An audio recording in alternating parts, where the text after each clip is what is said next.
that's sort of what service design is. It's connecting up all of those things and connecting people. So there's lots of different disciplines that work across an experience. And it's about bringing those things together and making sure they make sense for the organization and for those that are using the thing at the end of the day.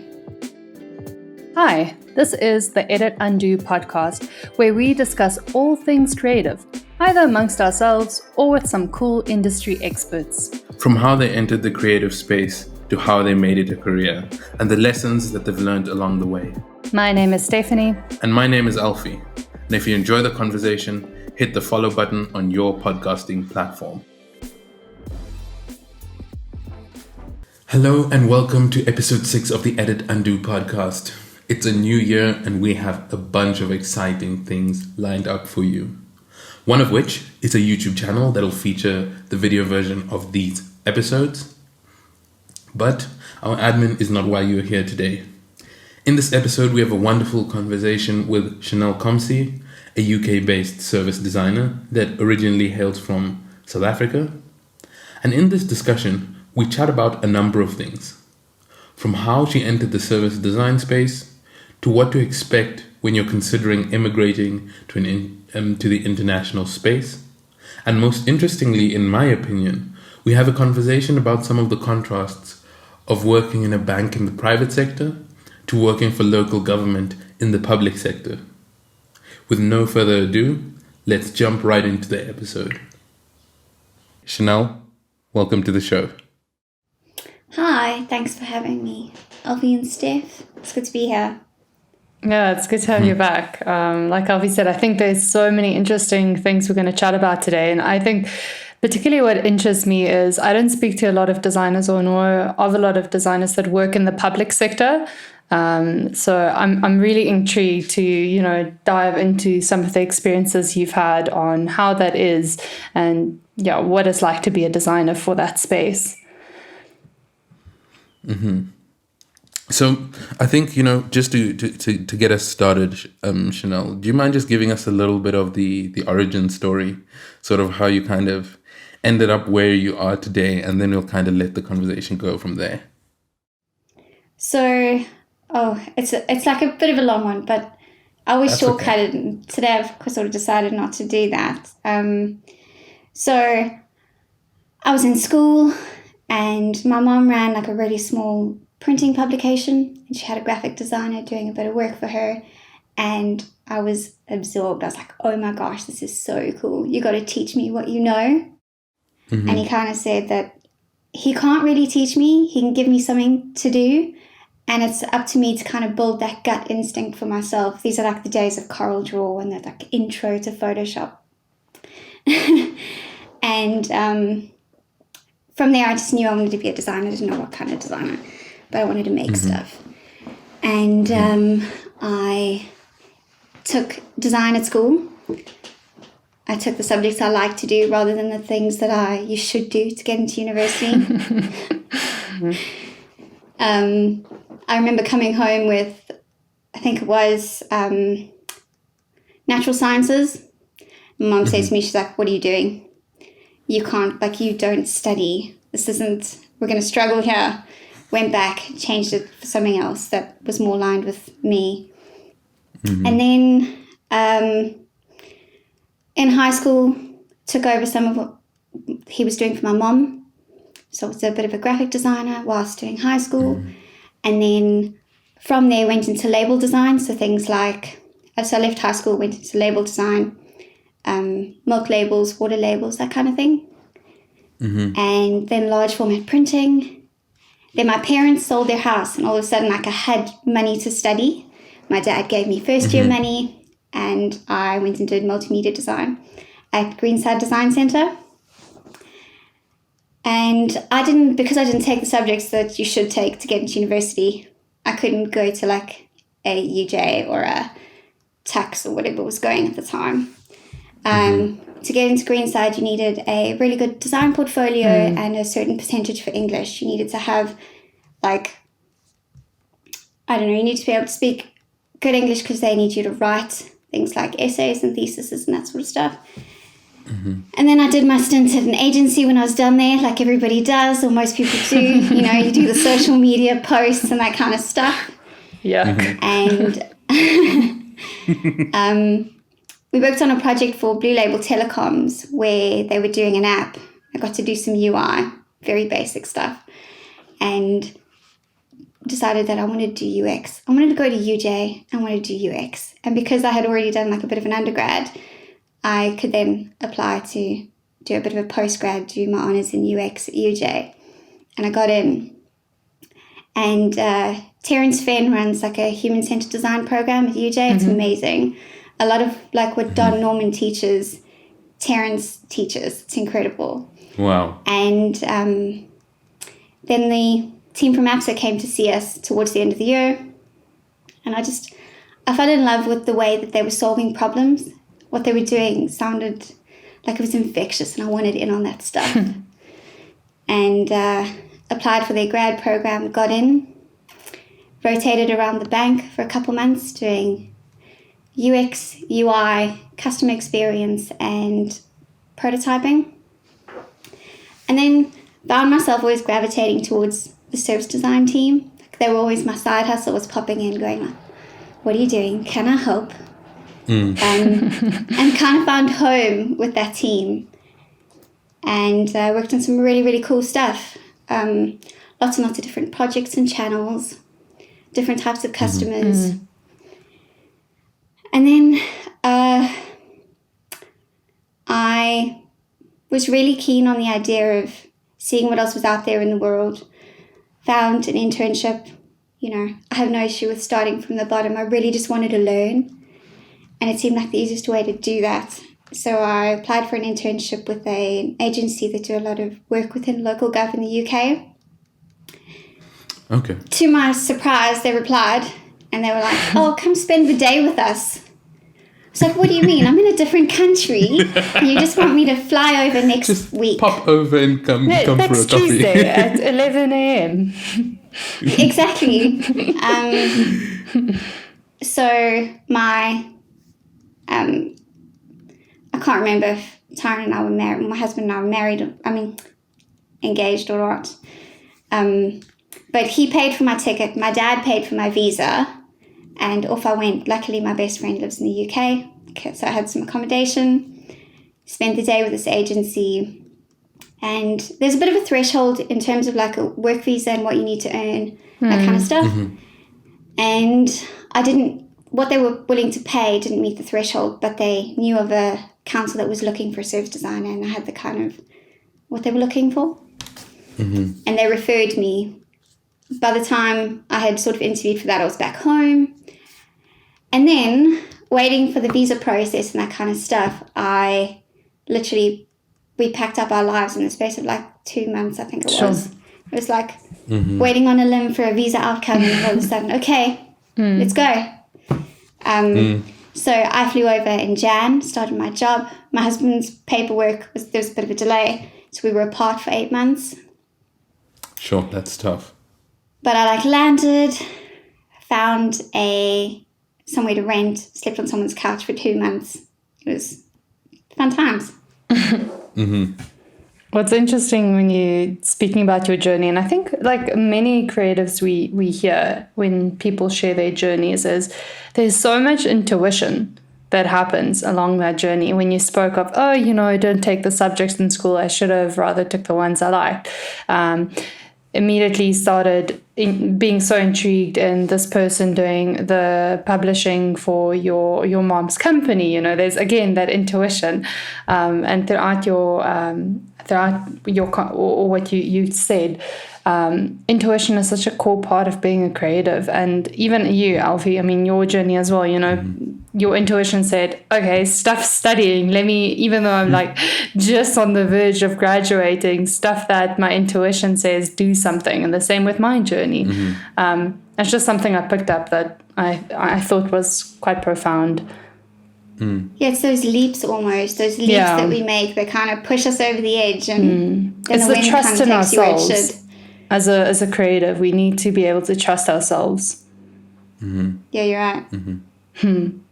Yeah, I don't know. Maybe that's something that you could I don't know if you could speak about it a little bit, like specifically some of the, I don't know, moments that sort of have stuck in your mind, Chanel, from like, from when you first started thinking about maybe I actually want to go overseas to when you actually made it. So, you can imagine that you're speaking to somebody else who's thinking about taking the whole immigration approach, and they're sort of maybe having cold feet. Can you maybe talk to us a little bit about some of the key moments and, I don't know, maybe people that you spoke to, things that you went through, pretty much whatever you feel comfortable with.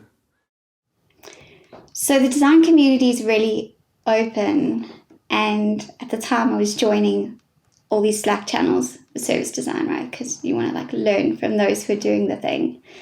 And I found it on a Slack channel, but essentially I was applying for every job I could find, and pretty much knew I wanted to move to the UK, or at least, work in the UK for a period of time. So it was just spray and pray, try everything and anything, apply. Someone's got to give you a break, right? And if you don't try, you'll never know. And I've also, something that I've learned is that you don't necessarily need to check all the boxes. Sometimes it's just about being the right person and getting your foot in the door. So having someone meet you or talk to you, and they're going like, okay, I can see you being a really good fit for our team. It's something that stuck with me when I was at APSA. They said, we can teach you skills, but you've got to be the right person to be able to absorb all that stuff. Such an important lesson to keep in mind. Have to start before you're ready. Can't wait until you're prepared or feel ready, because then you're just gonna only get the job you want when you're about to retire. When you're qualified enough. Exactly, right? It's that that fear of failing. But just like give it a go. You never know. And some like my path might not be someone else's path. Yeah. And what happened then? What happened when? So you were on the Slack channels applying for jobs, and then how did it actually happen? I applied. They responded. Yeah. I had a video call with them. They were like, we like you. Come spend the day with us.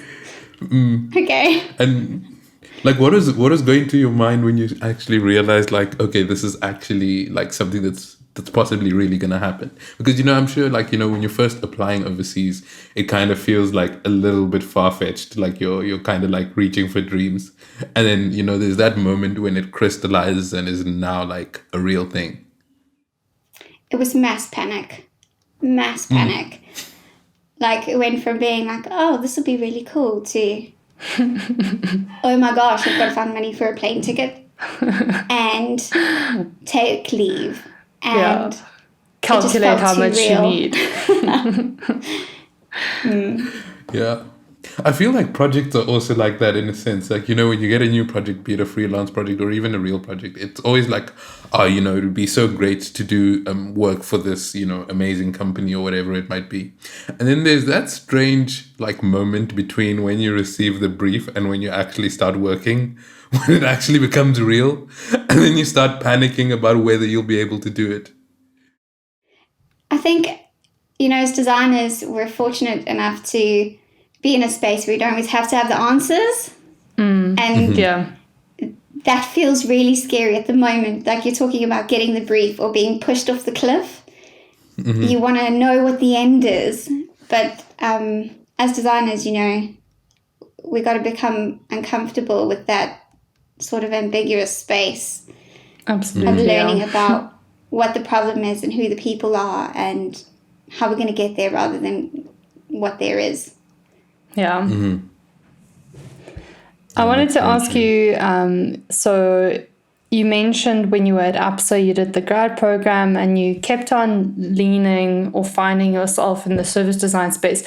When did you actually start practicing service design? Was it before this role, or was it at APSA already?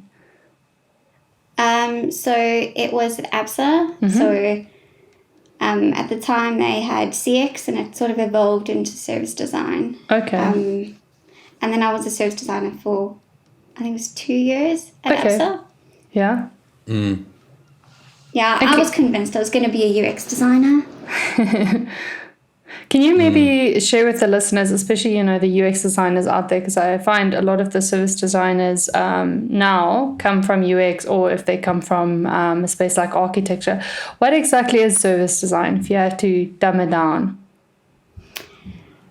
So, service design is having a look at an experience from end to end. So when the need arises for somebody, all the way through to like fulfilling that need, or sometimes it's like a loop at the end where you're creating a relationship with a customer that keeps coming back. So it's end to end. And then all the channels, the people, the tech, all that stuff that sits across that experience from what the customer sees all the way through to the tech and the people that enable that experience. That's sort of what service design is. It's connecting up all of those things and connecting people. So there's lots of different disciplines that work across an experience. And it's about bringing those things together and making sure they make sense for the organization and for those that are using the thing at the end of the day. Yeah. And how do you do that? Oh, sorry, Alfie, go ahead. So, and maybe it'll sort of give a little bit of a context to what you might say, Chanel. But I was just remembering, like, one of the last projects I did while I was at ABSA. So not to give away too much, but an important part of it was the feature needed to be supported by a call center. And that was the first time where I actually had to consider like how a human would interact with the actual feature. Because, when you're designing an interface or a flow, or like doing the UI, or really focusing on the tech, it's I'd say in a sense easier, because, the tech doesn't get distracted. The tech doesn't have to read your instructions. It's sort of just kind of like follows essentially a set of pattern. And so when I got to that stage, I think that was really for me the first time that I actually realized like there needs to be a whole discipline specifically around designing the underlying structures that support a feature or a service. Yeah, you're right. Yeah, it's tough though. Steph, you kind of asked how, and I'd say that it's going to seem really weird, but it's not always the same. Makes it even more difficult. Yeah, like every project is different. Every problem is different. All your users are different. Stakeholders are different. So it's kind of like that intuition that we were talking about earlier. Finding the right people to speak to is a thing. So stakeholder management is part of service design. Alfie, you mentioned like connecting up all of those different things. That means you've got to speak to people. Very people-orientated discipline, I guess. Yeah. And it's not always about like tangible outputs. So with UX, you kind of like have a problem. There's a flow. Someone then takes that flow and then, you can build out some wireframes and then goes into a UI process from there. Service design might incorporate some things like user journeys to articulate what the customer's experience is, or service blueprints where you're connecting up that customer experience with some of those back-end processes and people.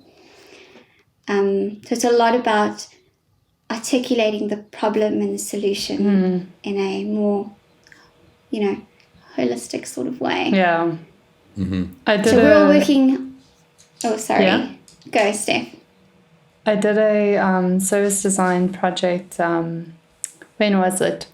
About a year and a half ago at one of the big banks. I won't give too much away about the project, but that was my first big service design project as well. And coming from the UX space, you're working towards that goal that you're working towards is the shiny thing or the nice, whether it's a report case study or a UI element. There's something that you're working towards. But I remember at the end of the service design project, and it was about, the full project was 9 months. I was only there for the 6 months, the last 6 months, or was it 4 months? Something like that. And at the end of this long 9-month project, we had to present back, what did we achieve to the people who paid us all this money to do the service design project? And I was dumbfounded that we didn't have much tangible evidence of what we've achieved.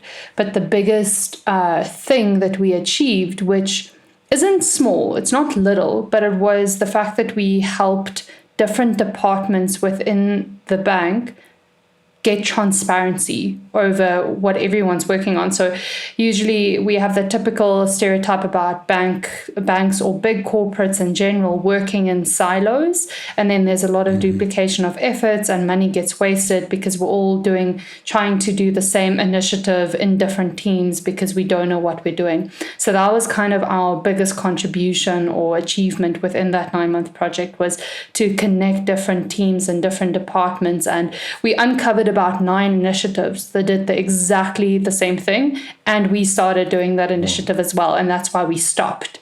So it was a bit of a shock for me, and I think that's why I still tend to lean toward UX. I take my hat off to you, because it is so hard after so much work and then it's not something tangible that you can take away, your contribution. It's a different, I think for me, that was the biggest difference I experienced with user experience design and then service design. Yeah. That's incredible. Like just that clarity. Do you often find it difficult to kind of, when you're working on a UX project, to not sort of step into those boundaries, or do you just step into them anyway? Like, how do you tackle that stuff that lives outside of your channel or process? Absolutely step outside of it. I think it's very hard not to, especially, Alfie and I worked together for about a year, and we're both UX designers, and that the base of, or the core of us being UX designers is being empathetic and wanting to try and solve that problem. So if the solution to that problem lies without our scope of work, it won't necessarily deter us from trying to solve it from where it's originating. So we have had projects where we try and get hold of different stakeholders, and yes, technically we shouldn't be. And we've had a project where we've been told to please stop working on it, for example, because it's no longer our responsibility to keep going, but we wanted to because there was a larger purpose that we were trying to fulfill and serve. So definitely, not to the extent that you do, obviously, and from a service designer, but we don't really, or from my experience at least, contain it and only try and solve it so that the person before me and the person after me is just receiving more problems to solve. That's, I think that, sorry. No, just go ahead, Janelle. I was going to say that you definitely should. Like, if you don't highlight something, who wouldn't, like, you've got to just say the thing, highlight it so that somebody knows it's a problem. And you're solving for people at the end of the day. And that's exactly like the human part of you. Yeah. When I sort of think about what you're speaking about, Steph, when it comes to the point in the project where the solution lies outside of the scope of your responsibility, like there are 2 things that I sort of thought about that. The first is always like, I always find I can do my work better when I understand the context outside of my role.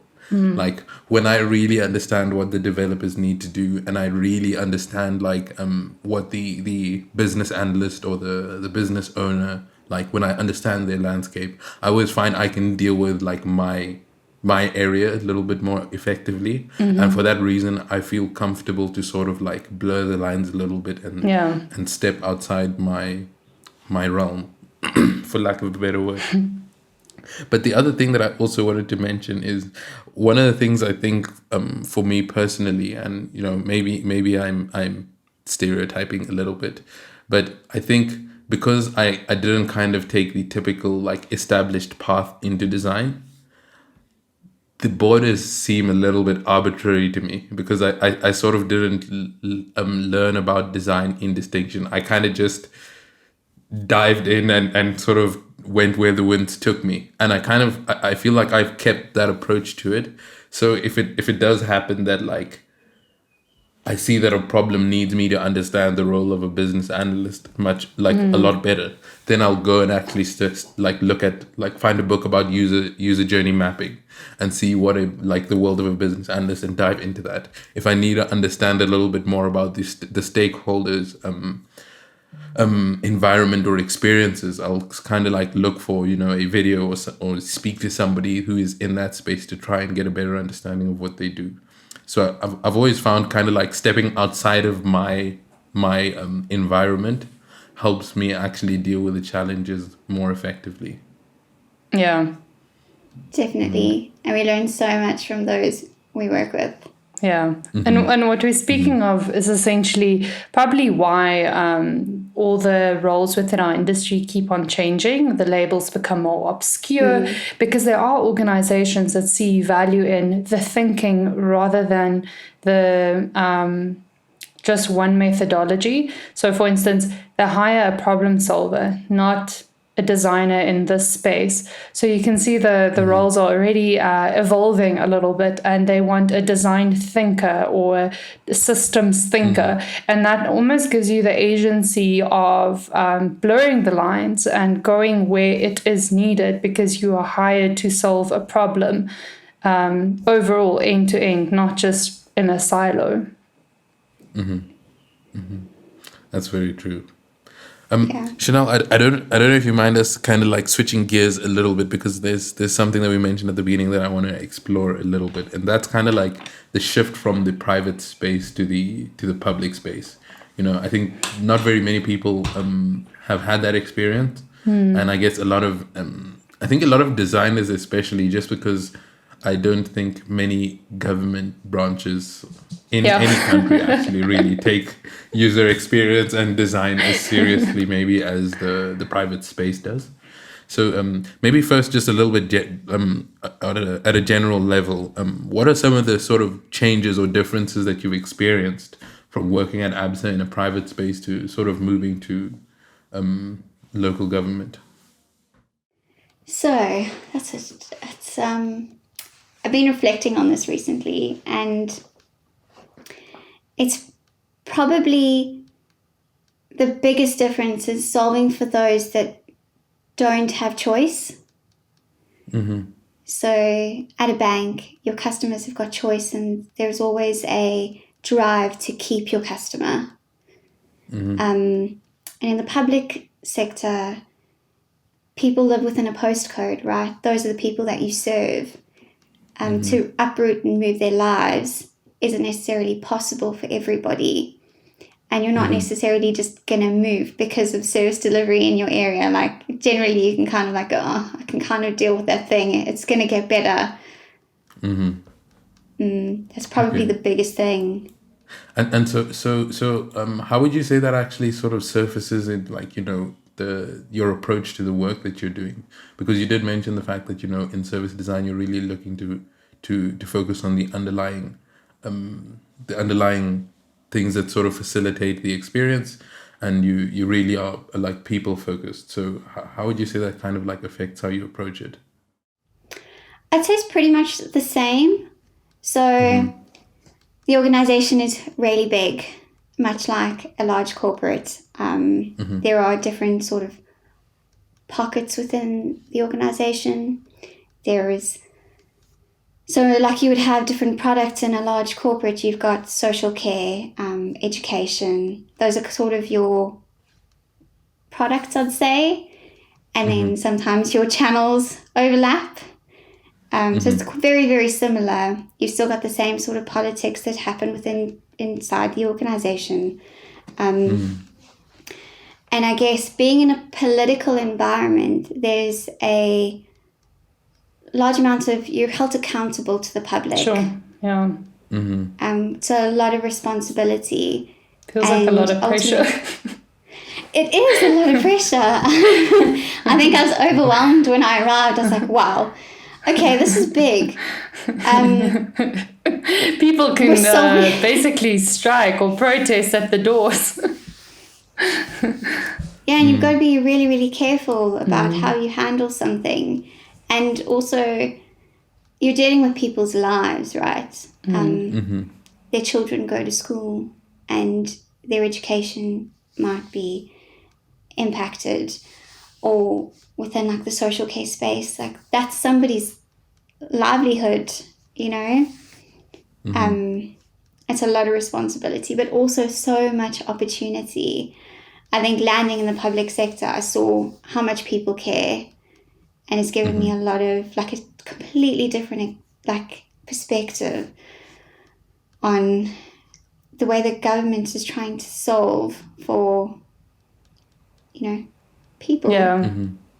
It's amazing. Yeah, because it's always easy to complain when you're the customer or you're the person receiving the services, but when you're on the other side actually needing to come up with solutions, you always like sort of gain new respect for the challenges. Because I mean, like, when I like before I joined the bank, I was always like, banks are so silly for this, banks are so silly for that.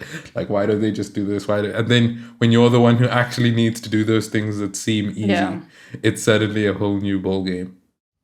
Don't you feel like being in... So, you didn't have an understanding of the way the bank works, and then you move into the bank, and then you've got an understanding of why things happen the way that they do. And then you start testing with customers again, or you do research about their experience and you speak to them. And all of a sudden you're reminded of those frustrations. You're like, actually, there are people behind these things. And we've got to remember that. Yeah. Because it's so easy to get stuck in like what happens within your own building. It's important to chat to those who use the services. That's very true. Yeah, speaking to people. I got a sense that, and I think it kind of hit me the second time you said it, like you're dealing with people's lives working in the public sector, people that you're not giving people a choice. For instance, if you redesign a system of the education, of enrollment for education, that can screw up someone's life, or it can enhance their life. It's not when I framed it for myself in my mind like that, I think it almost scared me for your sake. It's almost like you have to be more empathetic working for the government sector or the public sector than you have to be when you're working for the private sector. More empathetic because you are changing things that will be possibly enforced. So it's not a choice. It's possibly the only thing they have, the only journey they will have to follow. There's no, do you want it delivered or do you want it collected? Do you want it pink or blue or purple next year or this week?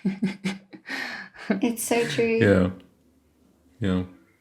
I remember initially before our first attempt at this, Chanel, you mentioned something that really stood out for me. We were talking about this specific topic, and you were mentioning about how, like, very often when we're unsatisfied with the way the government does things or with how fast things are going on, like, we kind of have this critical approach. But when you really think about who the government's main customer is, as you mentioned earlier, even in this conversation, it's the people who don't have. It's the people who, like, the government is the only option. Like, if the government isn't going to do that for them, then they're not going to be able to get it anyway. Can you maybe, I don't know if there's anything that you could speak to here, but about how your mindset has shifted, taking that into account?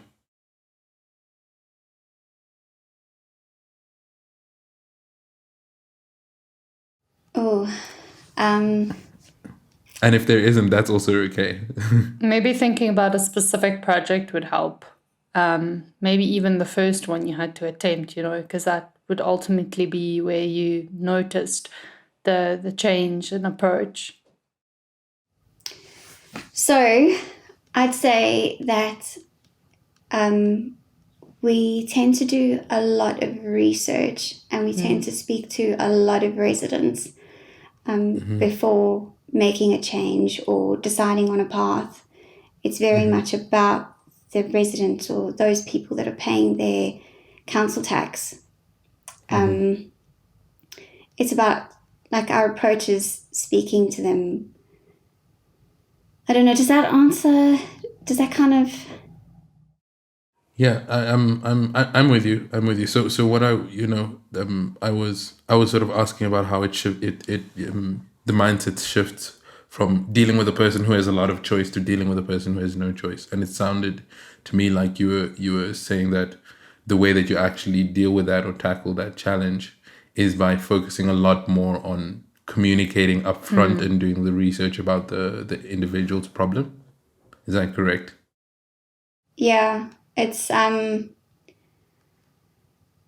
think in the private sector, you're always looking at your competition, what they're doing, in terms of like how you can keep your customer. And I guess dealing with those people who don't necessarily have choice, it's talking to them and really understanding their circumstances and what their needs are. And then ultimately what we as local gov can do to improve their lives. Yeah. Yeah, it's not looking at the other government, the other competitor, they did launch a new feature and you want to be the first in the market.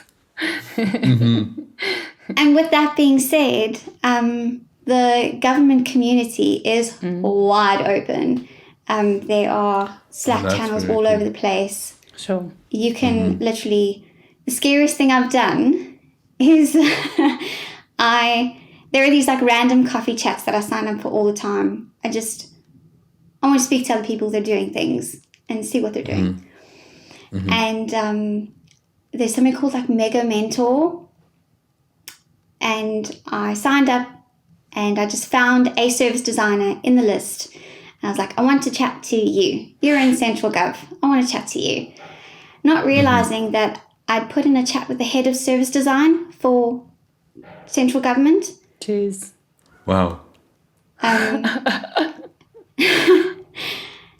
And after that, like, we were included in some things that are happening within their Central Gov playbook, that kind of thing. Wow. So that's something that I've seen, is that the government community is like open. You can speak to anybody about anything. If you're working on a problem, so like we're working on our intranet at some point, literally putting it out there on Twitter or on a Slack channel going like, is anyone else in Gov working on this thing? Collaborating cool. across different councils to solve, because ultimately we're solving the same problem. And I think there's something interesting about that because, I sometimes feel like in the private space, we've got unnecessary boundaries. Like, I always almost wish that I could go to Standard Bank and just be like, how did you design your design system? Like, what exactly did you do? How did you get to where you were? And obviously, I mean, you can't because, like, they're competitors. But then at the same time, I'm like, it's so illogical because, like, 3 years down the line, the people at Standard Bank are going to be at ABSA, the people at ABSA are going to be at Nedbank, the people at Nedbank are going to be at, like, Discovery. So it's like, why don't we just all sit down and chat? It's low-key. You can't share, but people probably share. Exactly. As they shuffle around. Exactly, yeah. You mentioned this platform, and I'm actually looking at it as we speak because I've never heard of it, and I think it's pretty cool. It looks cool. Mega Mentor. Can you tell me a little bit about the platform, or at least also for the listeners? Because it looks like a really cool tool for people new in the industry, trying to get some external mentorship or just advice, see what's out there. So I found Mega Mentor, I think it was on Twitter. also really good resource for looking up what other designers are doing, and people share things all the time. But the platform Mega Mentor, I don't know much about it. Like I said, I just kind of stumbled upon it and was like, another space to speak to people. But there are other things. So those that are looking to just speak to somebody in the industry, everyone's really open. I can't have met a designer that's like, no, I don't want to speak to you about what I do. Join things like meetups. Ladies that UX, I think happens. There's one in Joburg. We've got one here in Bristol. Okay. But there are a whole bunch of those sorts of things happening. Meetups, Eventbrite is another space. I could pop some links over to you based on what I've sort of please connected do. up with. We'll share it on social. Mm-hmm. I think one thing that you said, and we heard it from Akar in the previous episode, and it's actually so amazing. And sometimes you forget it because you're also in this, but people repeatedly mention how amazing our community is that we're a part of, and how open and well received you are if you join the community, you want to ask questions, want to learn, or just like you said, want to talk to people and have a chat. And you almost forget it sometimes when you're in that community. But it's the second time we've heard it now, and it's only episode 7.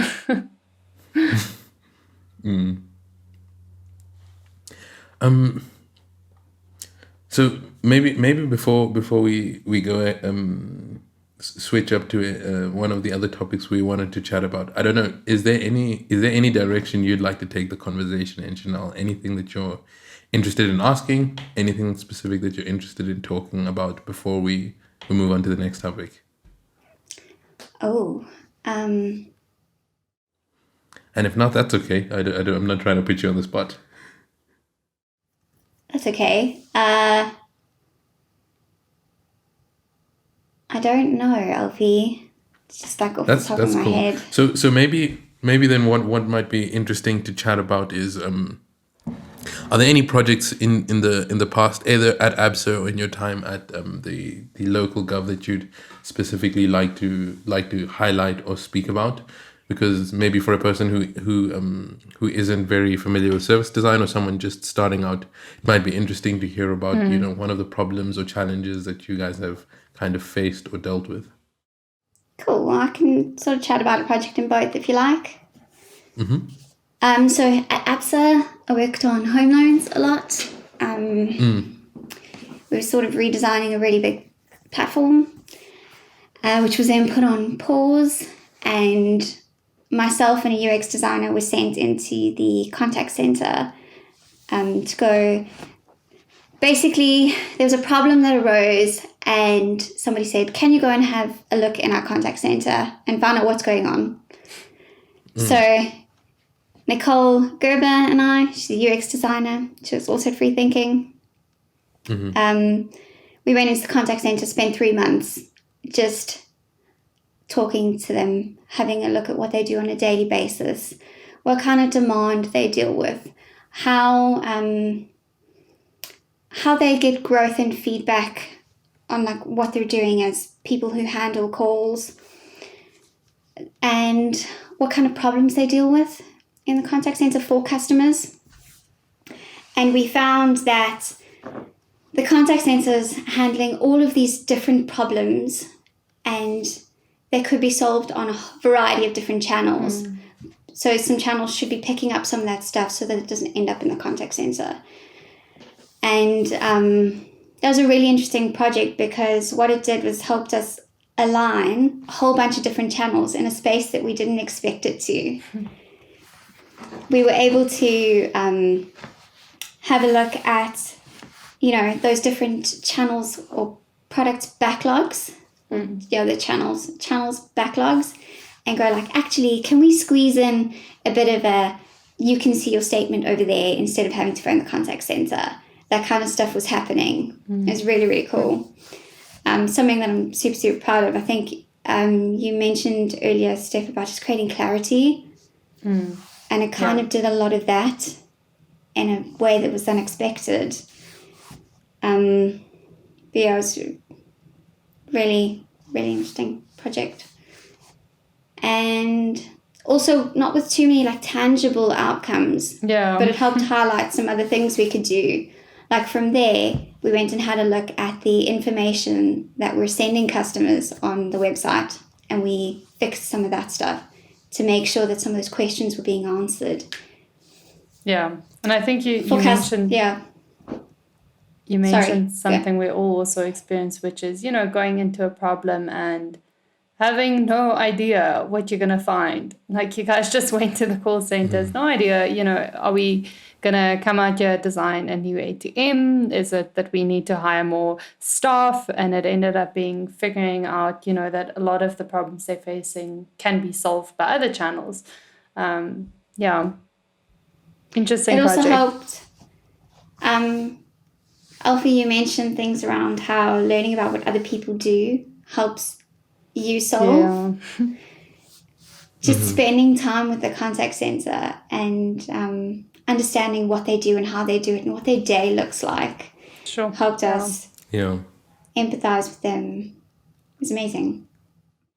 They should probably force all the designers at the bank to go spend the day with him. I'm not going to put my hand up. I don't want to do that, but it seems like it is probably the thing we should all do, right? If you're going to do design work for the bank, know what the first point of call is for your customer and what that experience is like, so you know how to support it from a channel. And I guess also just being comfortable with like going to sit on a different floor for a day and seeing what those people do. Yeah. Even if it's unrelated to your project, it might be it might spark something or create a relationship with somebody down the line. Yeah, and I think at least for me personally, one of my main approaches to dealing with challenges is through like relationships and through the people that I know. So like I'm always like if I can get to know another person, for me that's a future problem that I'm solving. So true. So it's always nice to kind of like meet random people, and I also, as you might have noticed with me sort of being a part of a podcast, I just like talking to people. So if nothing else, it's an enjoyable thing. Cool. And then so one of the things that I did want to ask, and maybe you can kind of tie this in with the other project that you might have done at local gov, is what did your branch of local government actually do? Because you've mentioned a little bit about service delivery and education, but if you had to describe your sort of arms role, how would you put that? I forget, because I've been in it for a while now. You forget that other people might not be familiar with it, and I guess the structures in the UK are quite different to South Africa and other places of the world. But ultimately, the country's broken up into different counties. So sort of like in South Africa, you'd have different provinces. And then from there, they are broken up into smaller councils that manage different parts of some of those counties. Sometimes they are... so for us, I worked at Essex County Council, and we're a really big council in the UK, and we manage a whole variety of areas, whereas other parts, like another county, might be broken up into smaller pieces and might have smaller councils that manage those things. So at Essex, we do things like education, social care, what else is in the right? We've got place and public health, so things like parks, that kind of stuff. We don't do things like health, so health sits with education. However, we'll work with them. So when there's something related to, I don't know, mental health or social care that then overlaps into health, then we'll work with health in order to bridge that for somebody. But ultimately we work on those sorts of services. So it's like, education, social care, place of public health. And then within the council, there are sort of corporate functions that help manage those things and help deliver those services. Yeah. And so can you maybe tell us a little bit about one of the projects you might have done there? So I arrived at the council in Jan and met my team, came in, saw everybody, this is really cool, this is our office space. And then the pandemic hit and we were all shipped home for our own safety. It was like, go home. We don't know what the situation is. Wait it out, pretty much like the rest of the globe, right? And our work was then put on hold. So all the projects we had going was kind of like, oh, hang on. This has got to go on hold because all of a sudden our priorities have shifted. Yeah. We've now got to support those people. You're or the government. Pretty much everybody. Yeah. What does COVID mean? How do we help people? And I worked on a project where we were trying to understand more about how our staff had shifted to remote working. And it was lots and lots of interviews, and we did diary studies. It was a massive research project, not service design. I supported. But from that, there was this really big report that broke down all of the different functions within the council. We had developed personas that sort of described what those people do, what their needs are, what they might need from their work environment in the future. Things like managers and how they support their teams, social workers and how they've adapted to still supporting those people who need their help, because ordinarily those people would be in their homes. Yeah. Sure. Yeah. And a colleague and I kind of sat there and we were like, this can't be it, right? Like, what do we do with this stuff? We are a really small team. I mean, we're a big team in the large scheme of things, but small in terms of the amount of people in the council, the amount of teams in the council. So we kind of sat there going like, what do we do? And we had this idea where we were like, how can we help teams help themselves? So rather than us having the conversation with each and every single function and going, right, so what do you need from your workspace? What do you need from a learning and development perspective? What might you need from tech? So that the organization can make decisions on behalf of those functions. And we started to develop a bit of a framework, or at the time it was just a canvas. It was like, maybe we can give teams a canvas and they can kind of talk about it amongst themselves and put down what they might need. And then this can sort of help articulate how the council can better support those teams to deliver services. And our head of service kind of said to us, well, what if you tested this in a space like the contact center? And my manager kind of took this and ran with it and went into the contact center, asked them a bunch of questions about the way that they're working, how they're managing their learning and development. Just, with an open mind, asked a bunch of questions, right? We don't know what we don't know. Came back, and we're in our community of practice. We have a community of practice once a week. And he brought it back into our community of practice. And as a group of service designers, we played with this idea. Because it wasn't a fully fledged project. It was just something we were thinking that we could do better. And we then developed this further and then retested it with the contact center again. And we developed this framework that was then picked up by learning and development and our HR colleagues. And they've now spread out throughout the organization, and they're having all of these conversations with different teams, or they've had it with, I think, most of the teams across the council. And then they're bringing that information back into a bigger project for ways of working that then establishes where we work, how we work, when, who, that kind of stuff. Shared values, shared standards. That's amazing. I can share a link to that stuff. It's all open because in local gov we openly share everything. That would be amazing. I'm sure people would be interested to kind of see a government approach to dealing with ways of work, because I think it's sort of good every now and then, especially in, I guess, a country where service delivery has got such a bad rep. It's always good to kind of see that there are actually people trying to make things better, and there are actually people who are Yeah. putting in effort to resolve those challenges. Chanel, how is it, you mentioned everything you do, all the work that you guys do is open to the public.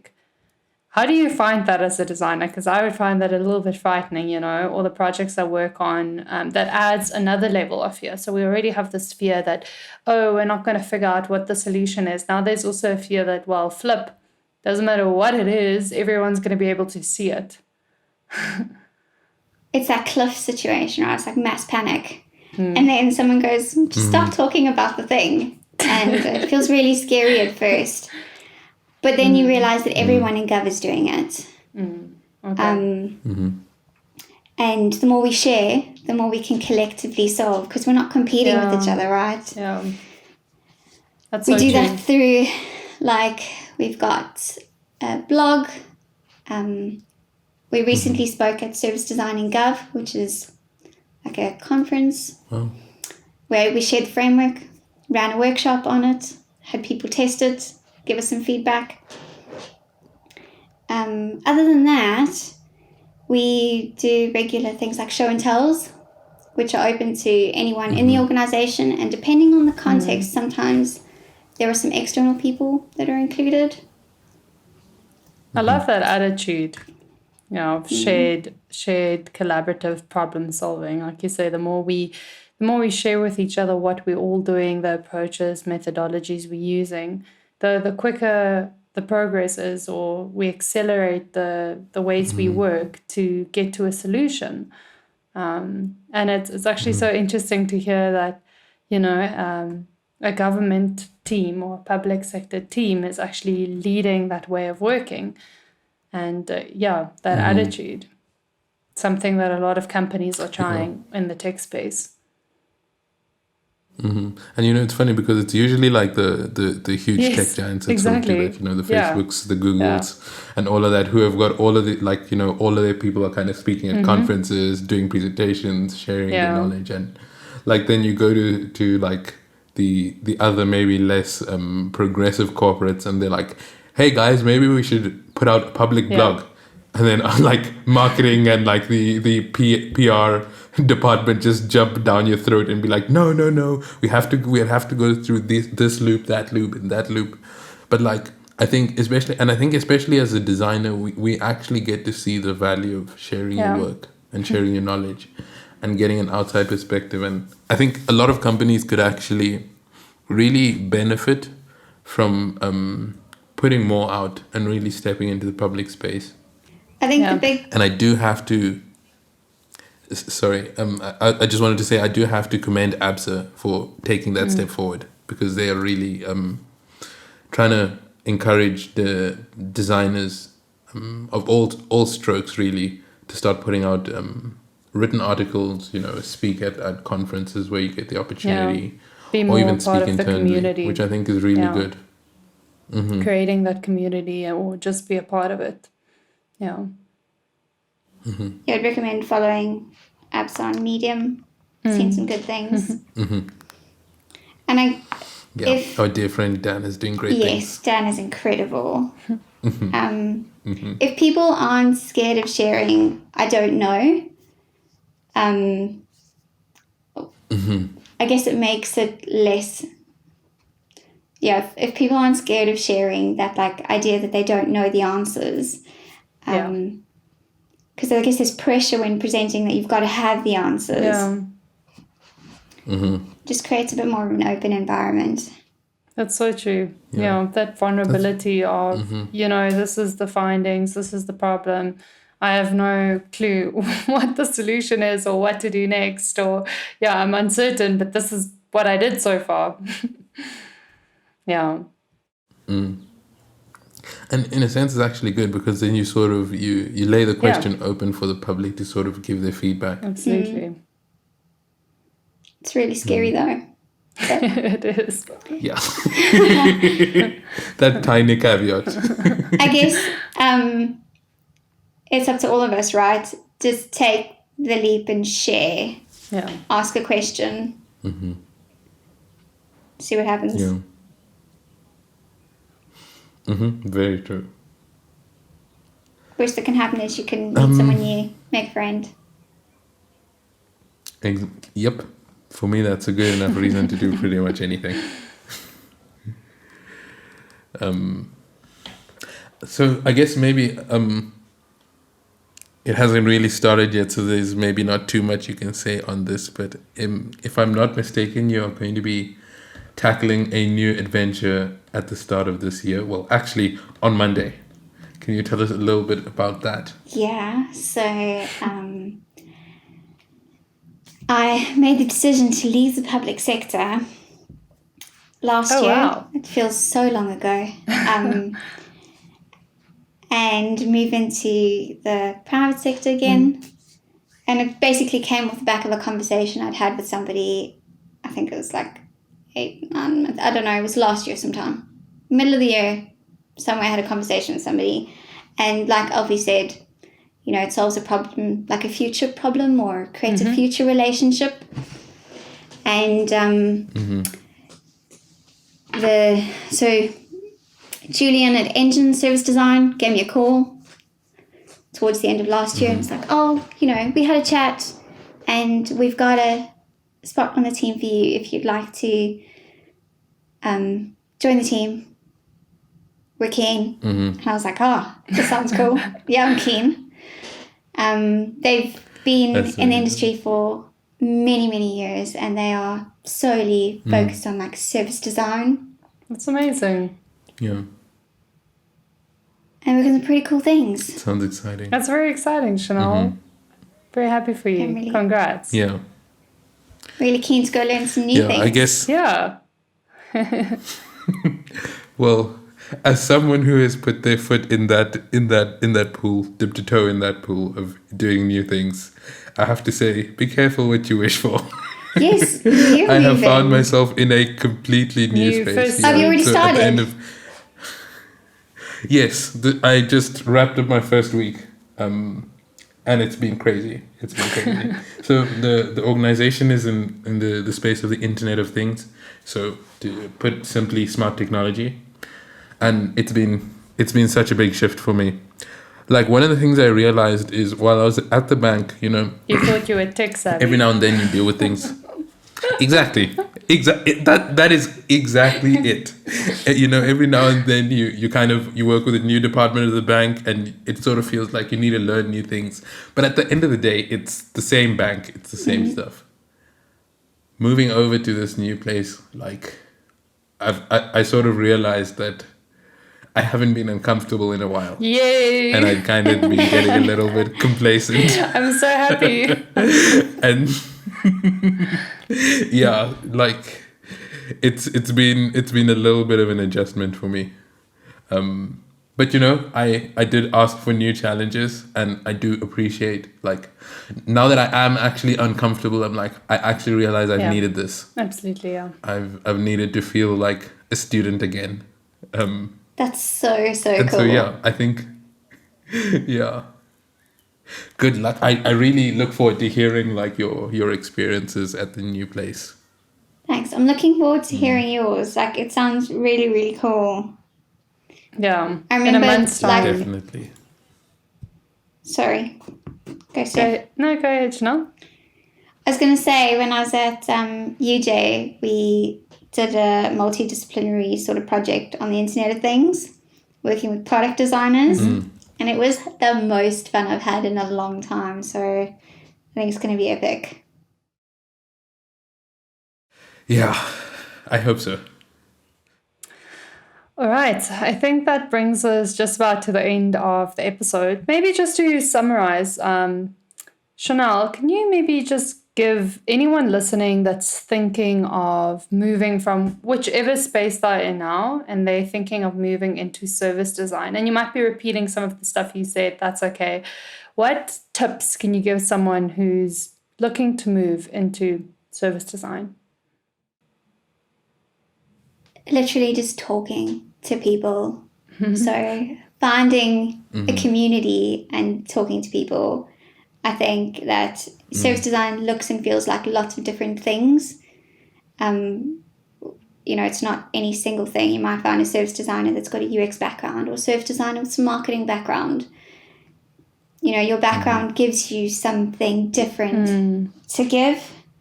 And I guess just speak to somebody, make a friend, put yourself out there, take the leap.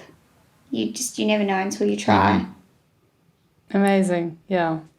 Well, thank you so much, Chanel, for your time. This was a really great conversation. I think there's so many learnings for anyone in any space that they can take from your journey and your experience so far. And best of luck for the new adventure coming up next week. Thanks. It's been really, really cool.